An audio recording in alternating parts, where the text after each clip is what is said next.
DKT UPSC CSC। अगर आप केवल सिविल सर्विस परीक्षा के प्रीलिम्स, मेंस और इंटरव्यू के वीडियो देखना चाहते हैं तो सब्सक्राइब करें DKT UPSC CSC चैनल। यहाँ आपको टॉपर्स के वीडियो रैंक के हिसाब से अरेंज मिलेंगे। चैनल के लिंक के लिए डिस्क्रिप्शन बॉक्स में जाएं। Good morning everybody, this is Jaspinder Singh. This year I secured AIR 33 at UPSC CSE 2021 and this was my second attempt, and in my first attempt I couldn't clear the prelims, and in my second attempt I was able to go through all the process and get this rank. I'm grateful to God for this, and through this interview we will be talking about कि मेरा optional क्या था, मैंने क्यों optional वो choose किया, what was my strategy with respect to that optional, and how to maintain consistency and you can say mental stability with respect to your preparation, because it's quite a journey. तो law optional था मेरे पास, और so I have done my graduation, that is BA LLB honors from Punjab University Chandigarh. So I was in the 5 years department, that is UILS of Punjab University. So in 2019 I graduated, but when I started my degree, so I was already having this in my head कि मैंने sociology को अपना optional subject लेना है. लेकिन जब मैंने previous year question papers analyse किए और जब मैंने सिलेबस को देखा कि सोशोलॉजी का क्या सिलेबस है, so I was not that comfortable with respect to sociology, क्योंकि मेरे ग्रेजुएशन में मेरा जो सब्जेक्ट था दैट इज़ लॉ, और जो भी सोशोलॉजी का मैंने अपने ग्रेजुएशन के दौरान पढ़ा, sociology was not overlapping with respect to the UPSC pattern. So उस वजह से I was not comfortable in answering the questions, previous year questions. तब later on I check the previous year questions of law optional, and also I checked the syllabus. The syllabus was having just substantive portion of law and not the procedural part, so that was something of relief to me. And when I looked into the PYQs, I was quite comfortable कि I will be managing these answers. So that was something that gave me push to take law as my optional subject. Also, another reason which a law student will always give is that he or she doesn't want to lose the connect with the law, because कहीं ना कहीं plan B practice होता है और people not want के उनका जो law के साथ एक connect है वो टूटे. So again that was another reason for always being connected with law through your optional subject. और also it is not necessary that this subject is very scoring, say sociology scoring है या कहो PSIR scoring है तो वो optional ले लो. So it's not always, और anthro is scoring तो वो आप optional ले लो. So what you should see is the subject which you are taking as your optional, उसमें आपका interest है या नहीं है. So that is important. So मेरे पास law था, मैंने like 5 year law में काफ़ी मूड कोर्ट कंपटीशन किए थे, और वो सारे moot court competition mostly constitutional law पे बेस्ड थे. तो तब से मेरा काफ़ी इंटरेस्ट है कॉन्स्टिट्यूशन में, और I like it as a subject. तो एक वो भी बेंड था. और पेपर 1 में काफ़ी कॉन्स्टिट्यूशन पार्ट है, और 3 ही सब्जेक्ट हैं, कॉन्स्टिट्यूशन, पब्लिक इंटरनेशनल लॉ और एडमिनिस्ट्रेटिव लॉ. सो उसमें like you have good portion of constitution, and again it's more of a substantive law और not a procedural law. So that was how I chose law as my optional. If we talk about the strategy, तो मेरी क्या strategy रही है, तो मैंने वही books पढ़ी जो मैंने अपने लॉ कोर्स के दौरान पढ़ी थी. लाइक मैंने दुक्कीज़ कम सब्जेक्ट्स के लिए फॉलो करी हैं. टॉपर्स से कि लॉ टॉपर्स कहते हैं कि दुक्कीज़ से काफ़ी किया है उन लोगों ने. मैंने पब्लिक इंटरनेशनल लॉ और एडमिनिस्ट्रेशन लॉ के लिए दुक्कीज़ की सहायता ली है. Like they were not my primary source. मैंने I tried to follow those sources which I followed in my say law course during my degree at Punjab University. So I followed the same sources. The reason for this was so that I'll be comfortable with those books that I've already read. So I read for the Constitution, I read Narendra Kumar's Nutshell. For public international law, I followed S.K. Kapoor. For administrative law, I followed Dukki. I relied more on Dukki. And now if we talk about paper 2, then for crimes I followed Pillai. For torts, I followed summary which is given at the back of R.K. Bangia, so that was वो मैंने follow किया. और for contract मैंने अपने course में papers के दौरान universal की एक पतली सी कॉन्ट्रैक्ट की बुक देखी थी. सो यूनिवर्सल पब्लिकेशन की वही बुक मैंने कॉन्ट्रैक्ट के लिए फ़ॉलो करी. और बिज़नेस लॉज एंड उन सब लॉज के लिए मैंने नोट्स रेफ़र किए जो मार्केट में अवेलेबल थे. ओल्ड राजेंद्र नगर की मार्केट से मैंने आई थिंक एम्बिशन लॉ के नोट्स लिए थे, तो वो काफ़ी देवर कंसाइज नोट्स. और CLD के लिए व्हाट आई फॉलोड वाज कि इंटरनेट पे बैठो और कुछ ढूंढो. और some notes were taken from few coaching institute, वो फ्री में प्रोवाइड कर रहे थे. So I took those notes. जैसे डिफेक्टो लॉज से मैंने नोट्स लिए. सो ऐसे करके like I got the sources sorted. तो इट्स वेरी इंपॉर्टेंट कि जो भी आप सोर्सेज चूज़ करें आप उन पे रिलाई करें. वो ट्रस्ट करना बहुत इंपॉर्टेंट है अपनी बुक्स पे, अपने टीचर्स पे, अपने नोट्स पे. सो अगर वो ट्रस्ट के साथ आप अपना कोर्स पूरा कर रहे हो, अपना ऑप्शनल या अपना GS पढ़ रहे हो, तो that will be very helpful for you, because it will help you have that confidence कि मैं सब पढ़ रहा हूँ, सही से पढ़ रहा हूँ. The things will be sorted. इससे सब हो जाएगा. That feeling will come in to you if you trust your sources. So उसके बाद मैंने एक बार अपनी डिग्री के बाद सारी बुक्स सिलेबस के हिसाब से पढ़ी.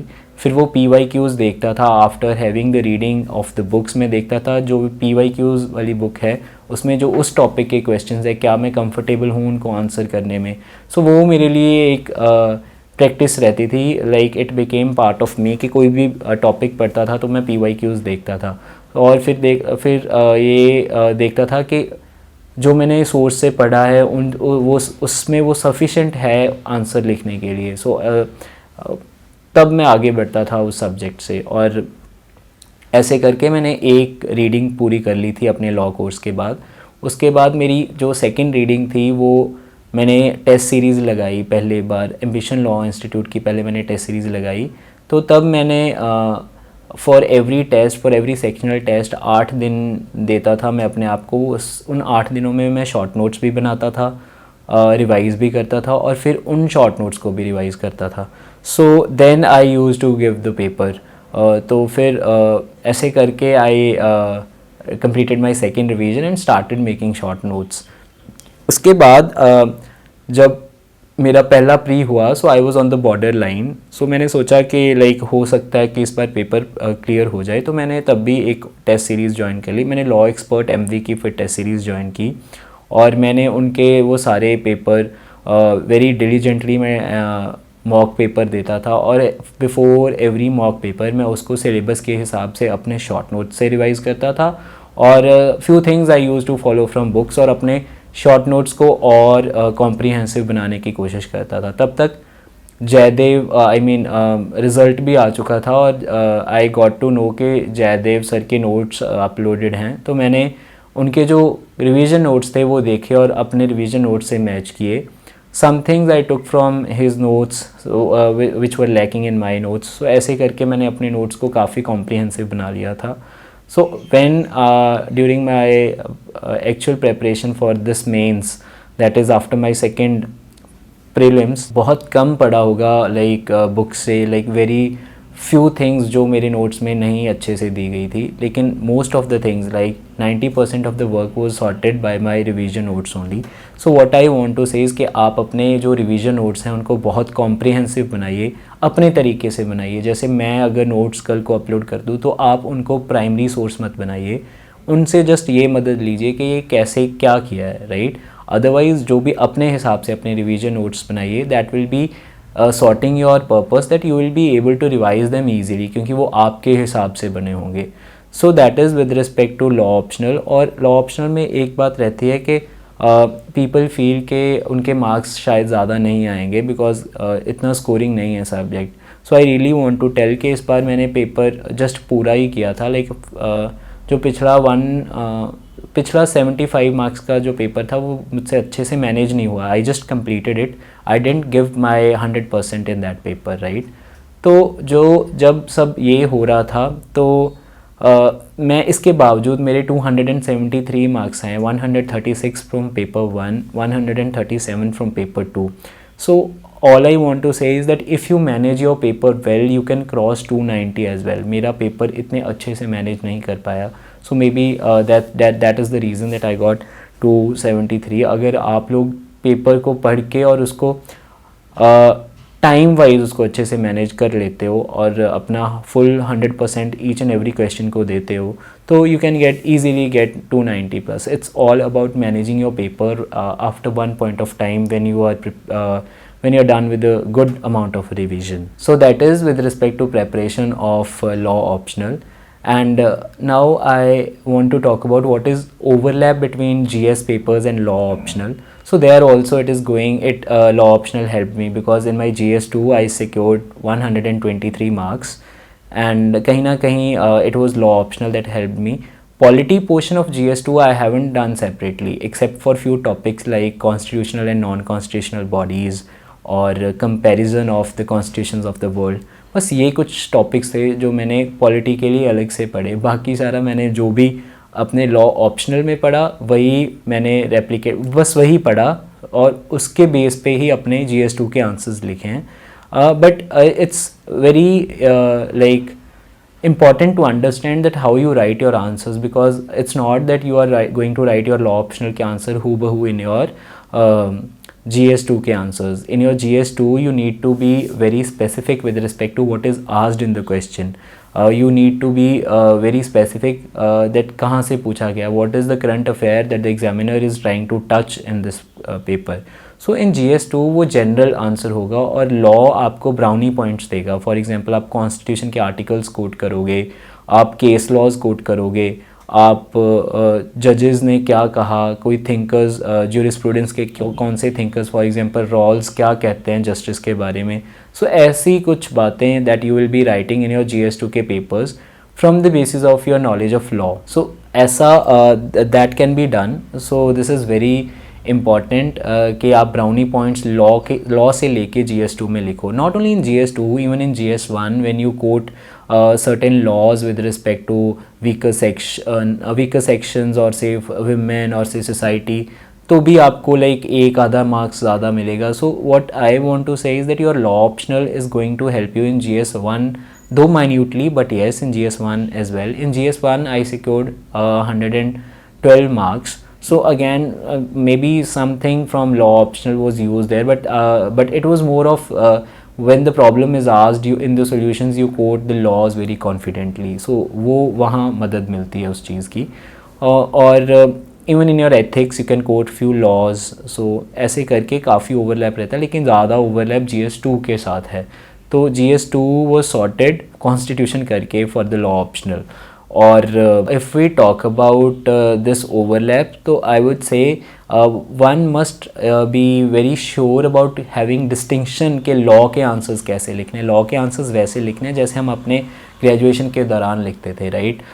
कि कॉन्स्टिट्यूशन के आर्टिकल्स कोट करने हैं, फिर जजेस क्या कहते हैं, आई मीन सुप्रीम कोर्ट क्या कहती है उसके बारे में, फॉरेन में क्या चल रहा है उसके बारे में. Then you write the essentials of that very article, the thing that is asked in the paper. So उसको आपको बेयर एक्ट्स और कॉन्स्टिट्यूशन के आर्टिकल्स के हिसाब से लिखना पड़ेगा, है ना. So that was all with respect to my law optional and with respect to what is the overlap with GS2 and law optional. अगर हम बात करें कि इस प्रेपरेशन के दौरान how to get consistent and how to you can say have that mental stability, क्योंकि ये जर्नी 1 साल से बढ़कर कभी 2 साल कभी 3 साल तक चली जाती है. So it is very important that we must first of all वो जो ब्लिंकर्स अप्लाई करने हैं कि अपनी आँखों पे, so that we just get focused upon what we want to achieve. वो बहुत ज़रूरी है कि इधर उधर की डिस्ट्रैक्शंस काफ़ी आएंगी, घर पे बहुत प्रॉब्लम चलेगी या कहीं और कुछ होगा. So there are certain friends में कुछ चल रहा होगा, कोई बाहर जा रहा होगा, कोई somebody will be getting a job और आपको यू माइट बी फीलिंग के अच्छा I am just studying, I have got nothing so far. So ऐसी सब डिस्ट्रैक्शंस आती हैं, सबके मन में आती हैं, बीइंग ऑनेस्ट, है ना. So for that what you need to do is you just need to tell your mind that this is time, it will pass. Even in the good times you need to tell yourself कि this is time, it will pass. In your bad times you tell yourself this is just a matter of time and it will pass. So if you do this, I think this will be helping you in coming out of such a situation जो कहते हैं कि जिसमें आप distract हो रहे हो या इधर उधर जा रहा है आपका मन, तो that will be helping you sort it out.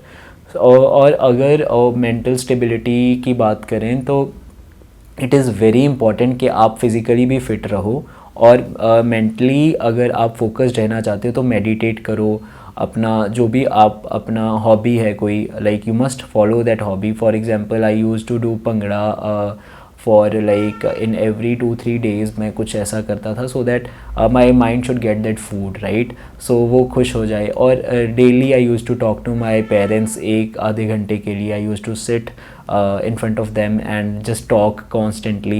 So ऐसी कुछ बातें आप कीजिए so that your mind feels relieved, right? That is very important. वो burden नहीं होना चाहिए कि आप बस पढ़ ही रहे हो. So that is very important कि your mind should get some food. So mental stability के ऊपर ध्यान दीजिए. You meditate, you do yoga, you do पाठ, you read books, you dance, you paint. Whatever you like to do, give some time for the relaxation of your mind. So वो बहुत ज़रूरी हो जाता है।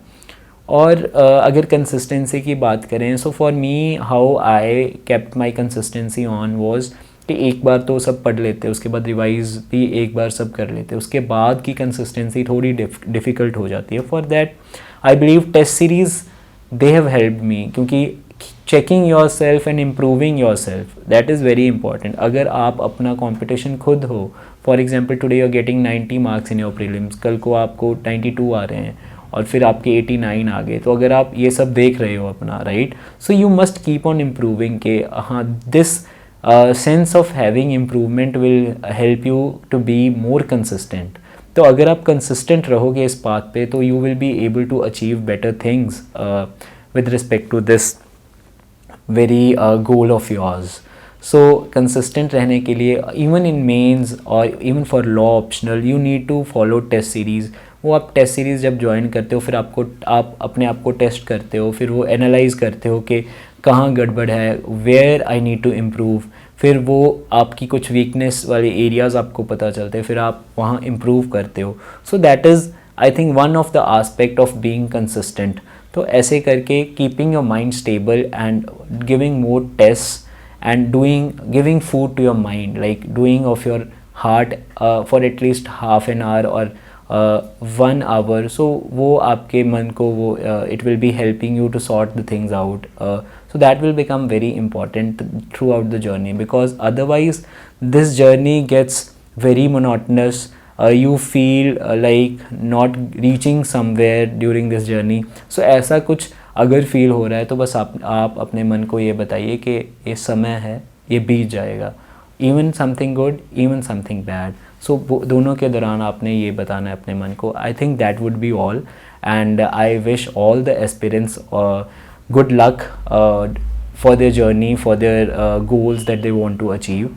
And do well in your exams and you prepare well, और अपने मन को बस वो फूड देते रहिए, so that will be helping you to be consistent.